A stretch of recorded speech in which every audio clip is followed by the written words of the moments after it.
আদালতের নির্দেশ আর কড়া নিরাপত্তা সত্ত্বেও ইসলামাবাদ অভিমুখে ঢল অব্যাহত আছে পাকিস্তান তেহরিকি ইনসাফের নেতাকর্মীদের। কেউ গাড়িতে করে, কেউ পায়ে হেঁটে রওনা দিয়েছেন ইমরান খানের ডাকা চূড়ান্ত আন্দোলনে যোগ দিতে। শহরের প্রবেশ মুখে কন্টেইনার দিয়েও থামানো যাচ্ছে না তাদের।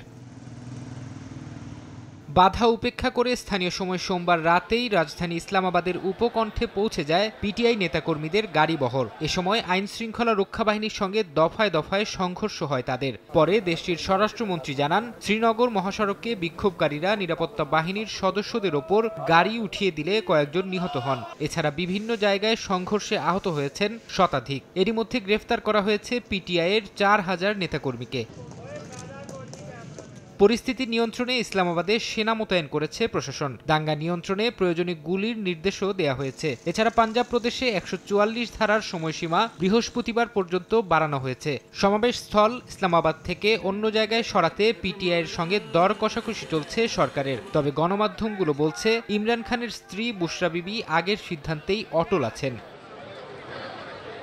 ফারহাদ চৌধুরী, সময় সংবাদ।